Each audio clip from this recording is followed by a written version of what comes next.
November tahun 2010. Saat itu, aku mendapatkan telepon dari kakakku yang bernama Mas Depa.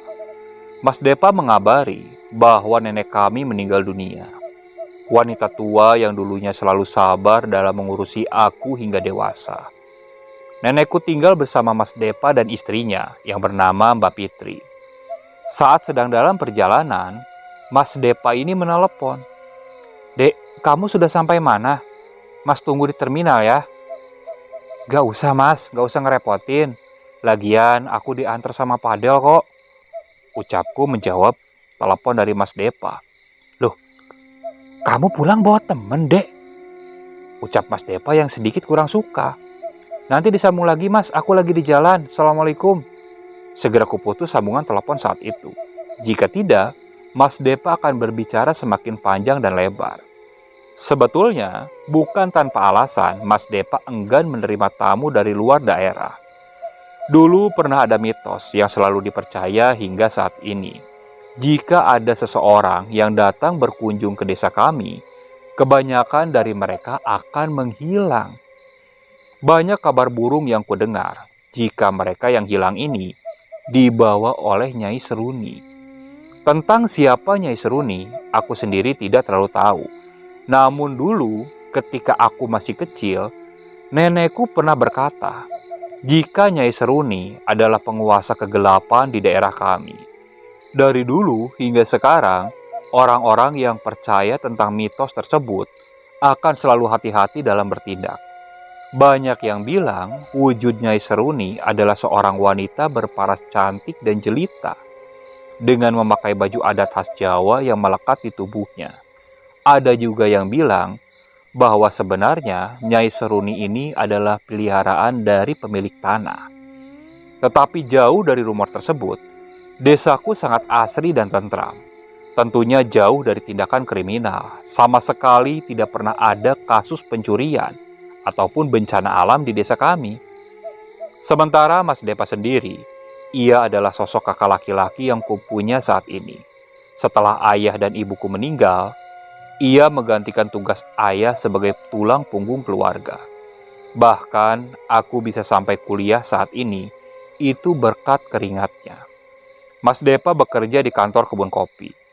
Saat aku bertanya tentang siapa pemilik kebun kopi, Mas Depa hanya tersenyum lantas berkata, "Nanti juga kamu tahu." Singkat cerita, aku dan Padel sudah sampai di desa. Setelah Padel memarkirkan mobil di sebelah kiri rumah, nampak banyak pelayat yang sedang berkerumun di depan rumah. "Nisa, Nisa!" suara Mbak Fitri yang berlari ke arahku. Ketika wanita itu langsung mendekat dan memelukku. "Sudah mbak, gak apa-apa," kataku menenangkan Mbak Fitri. Bukan Mbak Fitri saja yang merasa kehilangan saat itu. Banyak para pelayat yang menundukkan kepala atas kepergian nenekku itu. Hanya menunggu kedatanganku saja, maka jenazah nenek akan diberangkatkan ke pemakaman umum di desa. Pak Kades nampak berbincang dengan Mas Depa. Raut wajah mereka nampak sedih. Pak Mudin juga sudah hadir saat itu. Berkali-kali, aku menjabat tangan para ibu-ibu yang melayat sambil berkata, jika mereka turut berbelasungkawa. Hujan rintik-rintik mulai turun, membasahi tanah yang semula kering menjadi basah. Seakan langit bersedih atas meninggalnya nenekku. Nenekku ini bukan orang besar dan terkenal, layaknya gubernur ataupun wali kota. Tetapi, kata Mas Depa, nenek ini punya hubungan khusus dengan pemilik tanah kebun kopi. Rombongan yang mengantar nenek ke tempat pengistirahatan terakhirnya mulai berjalan pelan. Andai kalian tahu, para pemuda dan orang tua di desa datang berduyun-duyun hanya untuk mengantarkan seorang nenek yang meninggal di usia tuanya. Sungguh pemandangan yang mengharukan saat itu. Jalanan yang ramai oleh kendaraan saat itu tampak lenggang, seolah mereka sedang memberikan penghormatan terakhir kepada nenek. Aku berjalan di belakang Mas Depa yang sedang memanggul tanduk keranda mayat. Ada satu pemandangan yang aneh di sini. Mas Depa tampak menundukkan kepala sembari memberikan hormat ke arah sedan hitam yang berhenti di pinggir jalan. Dari balik jendela kaca mobil yang terbuka, tampak ada seorang gadis menggunakan kacamata hitam serta tersenyum tipis. Di dalam mobil juga ada 4 orang. Seketika ketiga orang diantaranya keluar dari mobil, lalu berdiri membungkuk perlahan ke arah keranda yang ditutupi oleh kain hijau. Menyisakan seorang gadis berkacamata tadi. Ia hanya memperhatikan kami dari balik kaca mobilnya. Rombongan terus berjalan menuju ke arah pemakaman.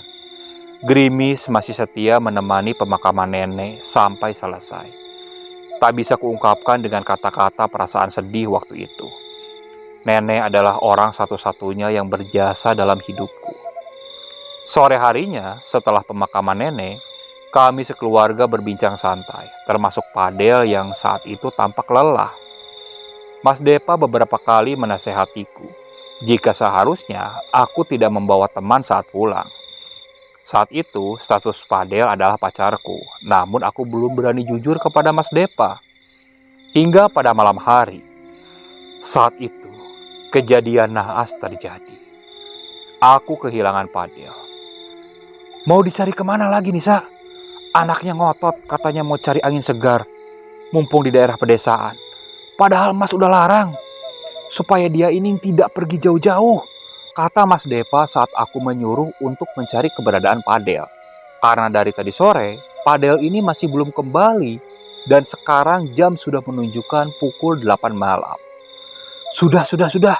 Nanti kalau si Padel ini jam 9 belum pulang, kita minta bantuan Pak RT sama Pak Awing untuk mencari keberadaan Padel, kata Mbak Fitri coba menengahi kami berdua. Perasaan semakin was-was, dengan hati ketar-ketir.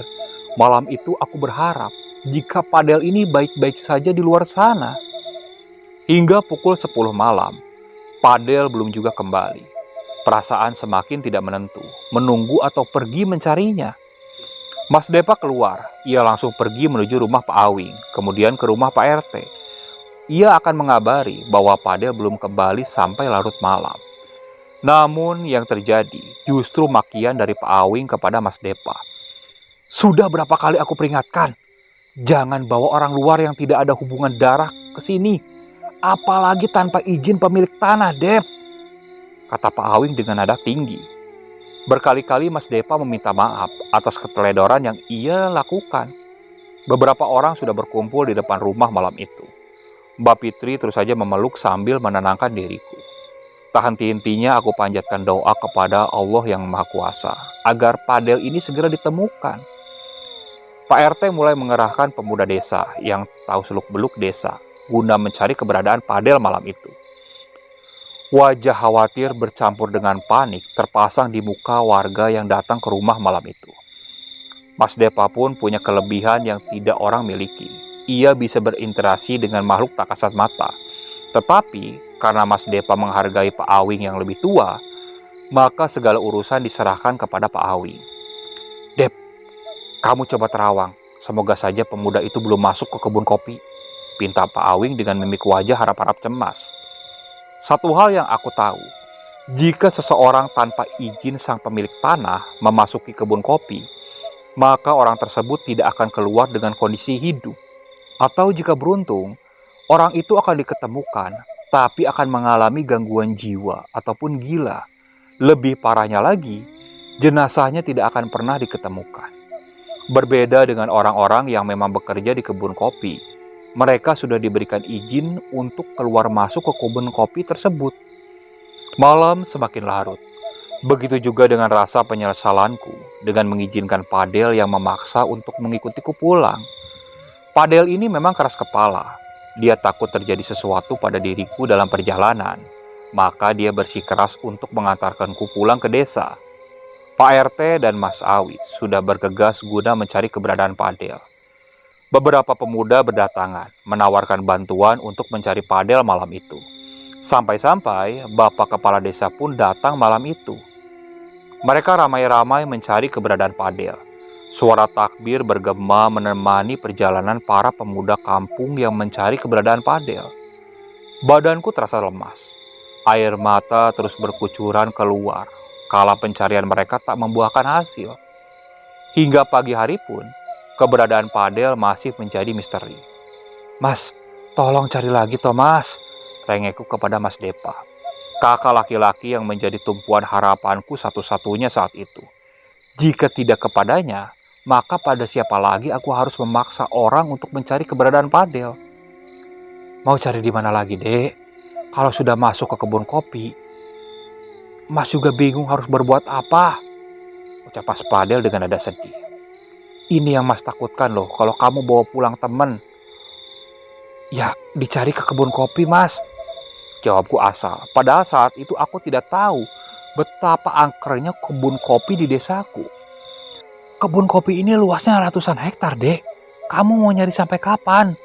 ucap Mas Depa sambil memandang ke arah perkebunan kopi yang jauh dari rumah kami.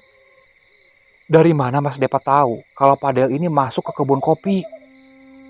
"Tadi malam Mas sudah terawang, dan hasilnya sama seperti yang Pak Awing lakukan. Teman kamu ini sudah masuk ke perkebunan kopi milik keluarga Ramlan," jelas Mas Depa dengan wajah sedih. "Ya udah, kita minta bantuan saja ke pemilik tanah tersebut saja, Mas," ucap Mbak Fitri. "Gak gampang, Dek. Ini masalahnya perjanjian dan kita sudah melanggarnya. Dan mau ditaruh di mana muka suamimu nantinya?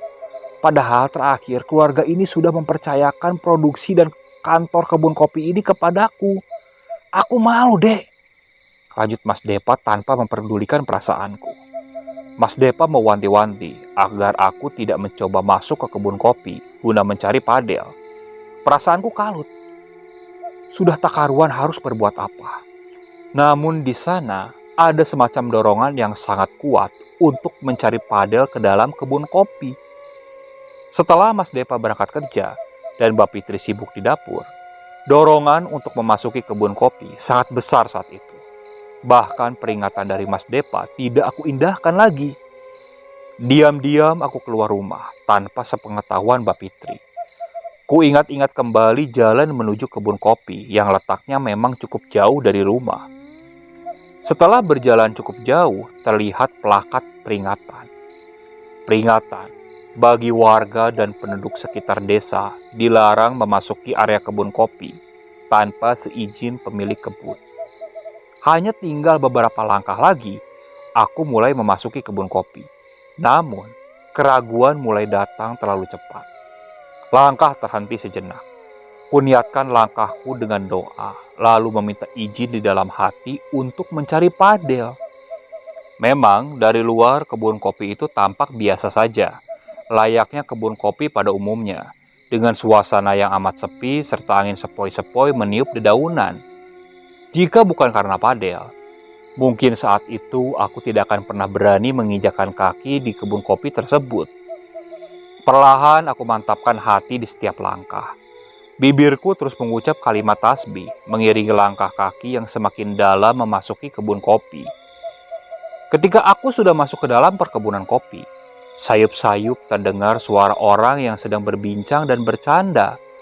Batinku berkata, mungkin itu suara orang yang sedang bekerja di perkebunan kopi. Semakin dalam aku menyusuri jalan setapak memasuki perkebunan kopi tersebut. Jalannya semakin bertambah, banyak jalan bercabangnya, hingga membuatku lupa sudah memilih jalan yang mana. Di dalam perkebunan kopi yang semakin gelap, karena cahaya sinar matahari yang tidak dapat menembus rimbunnya pohonan kopi yang cukup banyak, sayup-sayup ku dengar ada suara orang yang memanggil namaku. "Nisa, Nisa." Suara itu terdengar jelas, namun jauh. Berulang kali suara itu memanggil namaku. Sebenarnya saat itu aku sudah merasakan jika banyak mata yang sedang mengawasi kehadiranku. Ingin seolah-olah acuh, namun batinku semakin lama semakin merasa tertekan. Padahal saat itu suasana amat sepi. Hanya dahan-dahan pohon kopi yang bergoyang akibat terpaan angin. Sesaat perasaanku semakin bertambah waspada. Seolah ada seseorang yang mengintai dari balik rimbunnya kebun kopi. Detak jantungku sudah tidak karuan.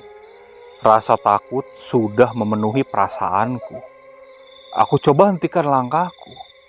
Aku lihat sekeliling. Di sana tak ada siapapun. Hanya ada aku seorang diri. Kurasakan keringat sudah membasahi tubuhku.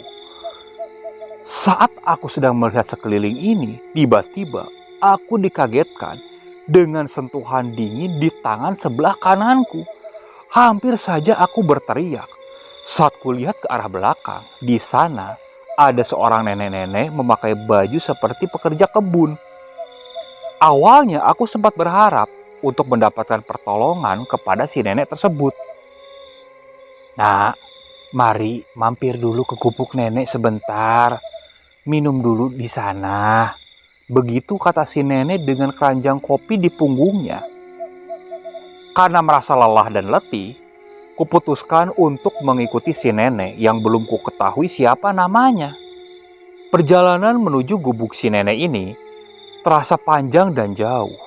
Kaki jenjangku tidak kuasa mengikuti langkah renta seorang nenek yang berjalan bungkuk dengan keranjang kopi di punggungnya. Dari belakang, mataku mengamati camping gunung dan keranjang kopi yang tidak ada isinya tersebut. Terlalu aneh pikirku. Jika nenek itu adalah pemetik kopi, seharusnya siang hari keranjang kopinya ini sudah penuh dengan biji-biji kopi. Nek, masih jauh nggak? Tanyaku kepada si nenek tersebut. Karena sudah kurasakan kakiku ini sudah berat untuk melangkah. Dan saat itu si nenek langsung menghentikan langkahnya. Kemudian ia melepaskan camping gunung yang ia kenakan. Tampak rambut putih panjang langsung menjuntai sampai ke tanah. Di situ perasaan was-was kembali menghantui diriku. Ketakutan kembali datang. Dan tiba-tiba si nenek ini menoleh ke arahku. Dan kulihat bola matanya ini hitam. Dan hidungnya ini hanya menyisakan tulang tanpa daging. Serta bibirnya yang tersenyum menampakkan gigi-giginya yang hitam. Allahu Akbar, Allahu Akbar. Teriakku langsung berlari meninggalkan tempat tersebut. Kakiku semakin jauh kulangkahkan. Saat itu aku seolah-olah buta arah seketika. Ingin kembali ke jalan yang kulalui tadi saat masuk. Namun yang terlihat justru semakin banyak cabang jalan setapak yang biasa dilalui oleh pemetik kopi. Seandainya saat itu aku bisa melihat matahari, mungkin aku akan tahu arah mata angin. Tapi jangankan matahari, sinarnya saja tidak bisa menembus rimbunnya pepohonan kopi tersebut. Kurasakan udara semakin lama semakin berbeda. Tekanan udara yang semakin menurun membuat rasa ketakutan di dalam diri ini semakin terpupuk kuat. Seolah sedang berlari di tengah hutan dengan keheningan. Semakin jauh kaki melangkah, semakin tak tentu arah serta tujuan. Kabut tipis mulai bermunculan. Bahkan hutan ataupun kebun yang biasa dihiasi oleh suara serangga saat itu tidak terdengar sama sekali. Kuhentikan kakiku sejenak karena kurasakan sangat letih. Suasana yang tadi semakin terlihat jelas dengan rimbunnya pepohonan berganti dengan kegelapan yang datang terlalu cepat. Tenggorokan terasa kering serta keringat yang semakin banyak bermunculan. Di saat itu aku sadar aku telah mengacuhkan peringatan dari Mas Depa yang telah mewanti-wantiku agar tidak memasuki perkebunan kopi. Terdengar suara wanita yang sedang menangis pelan. Suaranya lirih, amat lirih, membuat aku harus menajamkan pendengaran untuk mendengarkan suara tangisan tersebut. Kadang suara tangisan lirih itu seperti di sebelah kiri, kadang berubah di sebelah kanan, dan kadang juga di belakangku. Saat aku menoleh ke belakang, memastikan siapa pemilik suara tangisan tersebut, tangisan itu terdengar dari arah depan. Lalu dari depan aku melihat ada seorang perempuan yang berdiri di samping pohon. Rambutnya panjang sampai menyentuh tanah. Dia menggunakan pakaian putih namun kotor. Saat itu kulihat bahu dari sosok tersebut bergerak-gerak Seakan sosok itu sedang menangis.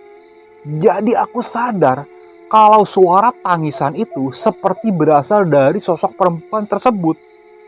Ditambah lagi, mulai tercium aroma bau busuk dari sosok tersebut. Karena mulai merasa ketakutan, aku mundur perlahan. Jarakku dengan sosok tersebut hanya berjarak sekitar 2 pohon. Aku mundur perlahan. Saat mundur tanpa sengaja, aku menginjak ranting pohon.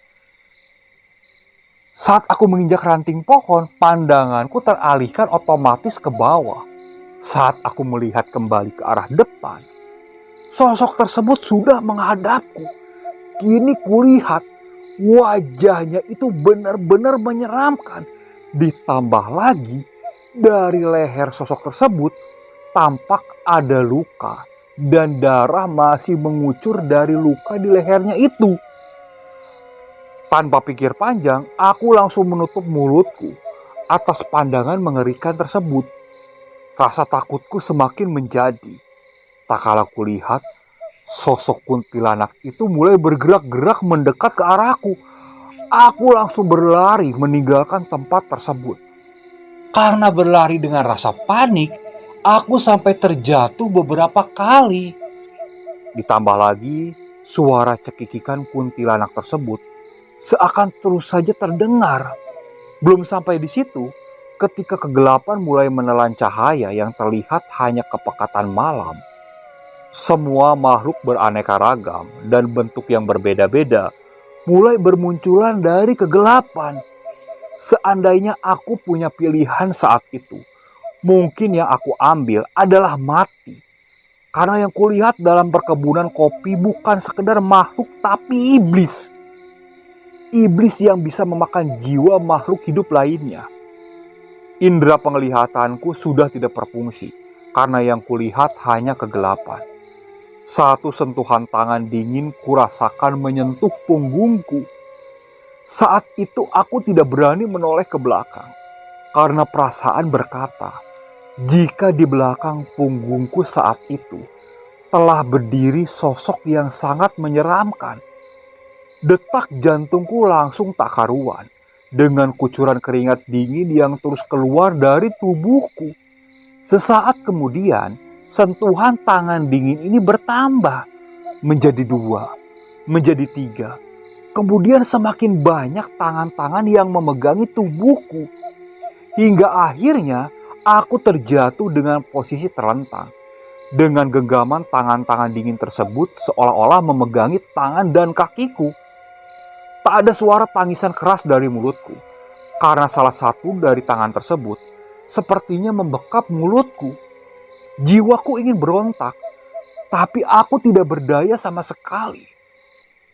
Hingga saat aku berpikir bahwa ajalku sudah tiba, tiba-tiba aku melihat ada sesosok makhluk tinggi besar dengan seluruh badannya dipenuhi oleh bulu yang lebat. Sosok itu berjalan seperti seekor monyet ke arahku. Dan tangan-tangan yang tadi memegangiku itu langsung hilang seketika. Sebelum makhluk dengan kedua mata merah tersebut mendekat, terdengar suara desis ular di sekitarku. Terdengar juga daun-daun kering yang berserakan karena dilewati oleh sesuatu yang tidak aku ketahui.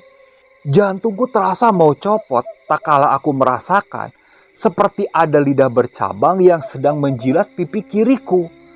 Terasa lembek serta mengeluarkan lendir berbau busuk yang menempel di pipi. Belum hilang rasa terkejutku. Tiba-tiba kedua kakiku ini seperti dililit oleh sesuatu. Sesuatu itu lentur dan panjang. Dalam pikiranku, itu pasti ular. Dan seketika tubuhku langsung diseret menjauh dari sosok makhluk yang menyerupai monyet besar. Semakin jauh tubuhku diseret ke dalam kegelapan di tengah perkebunan kopi. Sosok ular dengan bagian menyerupai setengah manusia itu, isi dalam pikiranku, itu adalah akhir hidupku. Kulitku terasa perih oleh sayatan rumput-rumput liar yang dilalui oleh ular dengan kepala manusia tersebut. Saking lamanya tubuhku diseret, semakin sakit dan juga perih yang kurasakan. Entah makhluk yang menyeretku itu lari dari kejaran siapa. Yang pasti setelah itu tubuhku terlempar. Antara hidup dan mati, tubuhku benar-benar sudah tidak bisa digerakkan. Dengan mata terpejam, aku persiapkan diriku jikalau nyawaku akan dicabut saat itu juga. Jadi seperti ini caraku meninggal, pikirku waktu itu. Dan ternyata di saat sakit yang teramat sangat, nyawaku masih belum dicabut. Apa jangan-jangan aku sudah mati dari tadi? Banyak rumor yang kudengar tentang jiwa orang yang tersesat di dalam perkebunan kopi. Kemudian terdengar suara gamelan dari arah kejauhan. Nenekku pernah bilang, jika mendengar suara gamelan dan sumbernya dari kebun kopi, maka di sana sedang diadakan acara atau ritual. Dengan posisi masih tengkurap karena badan tidak berdaya, kulihat ke arah kejauhan. Terletak di atas bukit, nampak banyak lampu-lampu menyala. Bisa saja di sana terdapat suatu desa dari bangsa jin yang mendiami tanah perkebunan kopi. Mas Depa sendiri pernah bercerita, jika yang tinggal di dalam perkebunan kopi bukan hanya satu atau dua makhluk saja, tetapi ada ratusan yang tidak bisa dijelaskan secara lisan. Dan di tengah perkebunan kopi tersebut, ada sebuah telaga dengan air yang sangat jernih. Konon, di telaga tersebut bersemayam sesosok makhluk siluman buaya putih. Apapun usaha yang kulakukan tetap sia-sia. Tubuhku tetap tidak bisa digerakkan sama sekali. Dan saat itu, aku melihat banyak orang yang berdatangan secara tiba-tiba. Entah dari mana asalnya. Semua orang itu berjalan melewatiku begitu saja. Seolah-olah mereka tidak melihat kehadiranku saat itu. Ditambah lagi, wajah mereka ini pucat semua. Seperti tidak mempunyai darah. Dengan pandangan kosong, mereka terus berjalan pelan menyeret kaki menuju ke arah suara gamelan tersebut.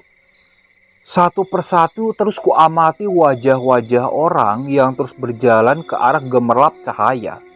Mereka terus berdatangan seolah tidak ada habisnya. Dan suara gamelan tersebut seolah menyihir mereka untuk datang ke tempat yang berada di atas bukit tersebut. Hingga ada satu wajah yang sangat familiar. Sosok pemuda yang dulunya berbadan tegap dan gagah, saat itu berjalan terseok-seok seperti yang dilakukan orang-orang yang melewatiku sebelumnya. Dialah Padel. Tangisku langsung pecah seketika. Suara dari mulutku tidak keluar sama sekali. Aku terus saja memanggilnya, tapi suaranya hanya tertahan di tenggorokanku. Namun aku tidak bisa menghentikan Padel. Tubuhku tidak bisa bergerak sama sekali. Hingga Padel juga turut menghilang dalam kegelapan malam bersama ribuan orang yang bersamanya.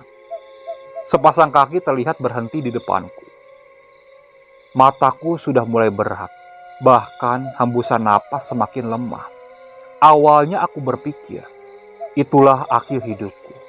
Namun tubuhku terasa diangkat oleh seseorang. Tepukan pelan di pipi sebelah kiri membangunkanku. Kudapati saat itu aku bersandar di sebuah pohon kopi.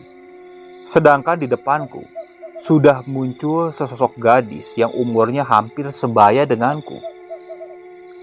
"Kamu sudah sadar?" tanyanya sambil tersenyum. "Kadang kita harus diberi pelajaran berat dulu baru jera. Begitu juga denganmu. Kamu tidak sadar akan bahaya besar yang sedang mengintai dirimu di balik kegelapan." Gadis berambut pendek yang berkata dengan nada serius ditunjukkan kepadaku. Setelah itu dia berdiri dan memunggungiku. "Aku beri satu saran. Urunkan niatmu untuk mencari temanmu. Karena tak ada keberuntungan dua kali. Temanmu itu sudah mati. Dia sudah bersama Jegorogo, makhluk pemilik kegelapan yang menelan jiwa manusia." Lanjutnya tanpa menoleh kepadaku. Hening. Tak ada percakapan atau suara dari mulutku saat itu. Hatiku benar-benar hancur tak kala mendengar Padel sudah meninggal. Hanya suara tangisku yang terdengar. Separuh ingatanmu sudah kuhapus. Sengaja aku sisakan sedikit agar kau bisa belajar dari kesalahan yang seharusnya tidak kau lakukan. Suaranya tenang, namun membuat hatiku menjerit keras saat itu. Kehidupan akan terus berjalan meski kau kehilangan sesuatu yang berharga dalam hidupmu. Dan itulah pahitnya kehidupan. Setelah berkata seperti itu, ia mulai melangkah menjauh dariku. Tunggu, Pak. Tunggu, Pak. Kataku menghentikan langkahnya. Namaku Elena. Elena Rajhita Ramlan. Katakan itu kepada kakakmu jika dia bertanya. Jawaban terakhir yang kudengar sebelum dia menghilang. Kemudian pada waktu pagi, tepat saat pekerja kopi mulai memasuki lahan, seseorang yang kebetulan mengenali diriku langsung membantu untuk keluar dari perkebunan kopi. Saat itu aku linglung, pandanganku kosong. Bahkan orang-orang yang mendengar berita tentang diriku masuk ke perkebunan kopi heran. Pasalnya hanya hitungan jari orang yang dapat keluar dari perkebunan kopi dalam keadaan hidup. Kecuali mereka yang sudah diberikan izin sebagai pekerja di perkebunan kopi. Beberapa hari kemudian, badanku sudah mulai pulih. Saat sudah pulih, aku sempat bertanya kepada Mas Depa tentang nama Elena Rajhita Ramlan. Saat mendengar pertanyaanku, Mas Depa tampak kaget. Dari penjelasan Mas Depa, aku dan Mbak Fitri tahu sedikit tentang keluarga pemilik perkebunan kopi. Salah satu keluarga misterius yang tidak pernah menampakkan diri ke permukaan. Meski bukan penerus sah dari tanah perkebunan kopi, Elena diberikan kekuasaan penuh atas tanah tersebut oleh keturunan terakhir keluarga Ramlan. Orang Jawa tahu adat turun-temurun. Hanya mereka yang berjenis kelamin laki-laki lah yang berhak menyandang nama keluarga seutuhnya. Sedangkan Elena terlahir dari ibu yang menyandang gelar nama Ramlan. Jadi dia tidak dituakan dalam keluarga telah besar. Beberapa minggu kemudian, keluarga Fadel datang. Mereka meminta pertanggungjawaban kepada pemilik tanah perkebunan kopi. Kata Mas Depa, mereka sangat marah dan menuntut kompensasi dengan nominal yang sangat tinggi. Nominal tersebut tidak sebanding dengan biaya kecelakaan. Kalian tahu apa yang dikatakan Elena di depan keluarga Fadel saat itu? Jadi, sebesar inikah harga yang harus kami bayar untuk satu keluarga? Setelah biaya kompensasi diberikan, mereka langsung pulang. Tetapi, saat di perjalanan pulang, mobil yang mereka tumpangi ini masuk ke dalam jurang. Kita memang tidak pernah tahu kapan maut akan menjemput. Begitu juga yang terjadi denganku ataupun seluruh keluarga Fadel yang menaiki mobil tersebut. Oke, sekian untuk cerita kali ini. Saya mohon maaf apabila masih banyak kekurangan dalam pembawaan ceritanya. Kritik dan sarannya silakan kalian bisa cantumkan di kolom komentar.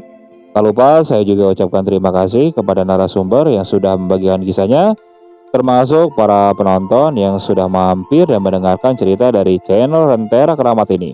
Semoga kalian selalu diberikan kesehatan, dilancarkan rezekinya, dan dijauhkan dari musibah. Terus ikuti cerita yang dibawakan oleh channel Rentera Keramat ini. Assalamualaikum warahmatullahi wabarakatuh.